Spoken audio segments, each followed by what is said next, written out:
ಏನು ಸರ್ ಇವತ್ತಿನ ಸಂದರ್ಭ ಈ ಒಂದು ಸೆಲೆಬ್ರಿಟಿ ಮಾಡಿದಾರಲ್ಲ ಎಲ್ಲ ನಿಮ್ಮ ಅಭಿಮಾನಿಗಳು ತಮ್ಗೆ ಹೇಗೆ ಅನಿಸ್ತಿದೆ? ಬಹಳ ಸಂತೋಷ ಆಗ್ತಾ ಇದೆ. ನಮ್ಮೆಲ್ಲರ ಕಾರ್ಯಕರ್ತರು, ಮುಖಂಡರು, ಗ್ರಾಮಸ್ಥರು ಹಳ್ಳಿಯಿಂದ ಬಂದು ಎಲ್ಲರೂ ಕೂಡ ಇಷ್ಟೊಂದು ಪ್ರೀತಿ ನಾನು ತೋರಿಸಿದ್ದಾರೆ ಅಂದ್ರೆ ಅವ್ರನ್ನ ಯಾವಾಗಲೂ ಕೂಡ ಚಿರಋಣಿ ಆಗಿದೆ. ನಾನು ಅವರು ಪರವಾಗಿ ಎಷ್ಟು ಕೆಲಸ ಮಾಡಿದ್ರು ಕಡಿಮೆ ಅಂತ ಅನ್ಕೊಂಡಿದ್ದೆ.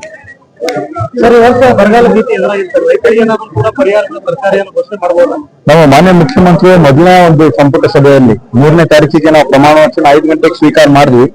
6 ಗಂಟೆಗೆ ನಡೆದಿರುವಂತಹ ಮೊದಲನೇ ಒಂದು ಸಂಪುಟ ಸಭೆಯಲ್ಲಿ ಎಲ್ಲವನ್ನು ಬದಿಗೆಟ್ಟು ಎಲ್ಲ ಸಚಿವರು ಒಂದೊಂದು ಜಿಲ್ಲೆ ಉಸ್ತುವಾರಿಯನ್ನು ನೀಡಿ ಆ ಹಳ್ಳಿಯಲ್ಲಿ ಆ ತಾಲೂಕಿಗೆ ಹೋಗಿ ಭೇಟಿ ಆಗ್ಬೇಕಂತ ಹೇಳಿ ನನಗೂ ಕೂಡ ರಾಯಚೂರು ಉಸ್ತುವಾರಿ ನೀಡಿದ್ದಾರೆ.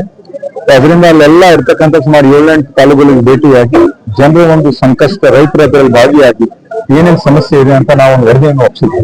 ಅದನ್ನು ನೋಡಿ ಕರ್ನಾಟಕ ರಾಜ್ಯದ ಜನತೆಗೆ ಏನ್ ಮಾಡ್ಬೇಕಂತ ಮಾತಾಡ್ತಾರೆ. ಕಾರ್ಮಿಕರು ಪ್ರದರ್ಶನ ಮಾಡ್ತೀನಿ ಇದಕ್ಕಿಂತ ಮುಂಚೆ ಮಾಧ್ಯಮದ ಎದುರುಗಡೆ ಹೇಳಿದ್ರು, ಒಂದು ತಪ್ಪು ಪಟ್ಟಿ ಪ್ರದರ್ಶನ ಮಾಡ್ತೀನಿ ಅಂತ ಮಾಧ್ಯಮ ಪ್ರಚಾರ ಮಾಡಿದ್ರು. ಯಾರು? ಸೊ ಅವರು ನಮ್ಮವರೇ. ಅವರು ಹಿಂದೆನೂ ಕೂಡ ನಾನು ಮಂತ್ರಿಗಳ ಹತ್ರ ಕರ್ಕೊಂಡು ಹೋಗಿ ನಾವು ಅದು ಏನಾದ್ರು ಬಗೆಹರಿಸ್ತೀವಿ. ನಾನು ಮಂತ್ರಿಗಳ ಹತ್ರ ಪೌರಾಡಳಿತ ಸಚಿವರಾಗಿರುವಂತ ಎಚ್ ಸಿ ಬಾಲಕೃಷ್ಣ ಅವ್ರು ಮಾತಾಡಿ ಅವ್ರು ನಮ್ಮವರೇ ಇದ್ದಾರೆ, ಏನ್ ಸಮಸ್ಯೆ ಇದ್ರೂ ಕೂಡ ಅದು ಹೆಂಗ್ ಬಗೆಹರಿಸ್ಬೇಕಂತ ಒಂದು ಕಾನೂನಿನ ಅಭಿನಂದನೆ ಮಾತಾಡ್ತಾರೆ.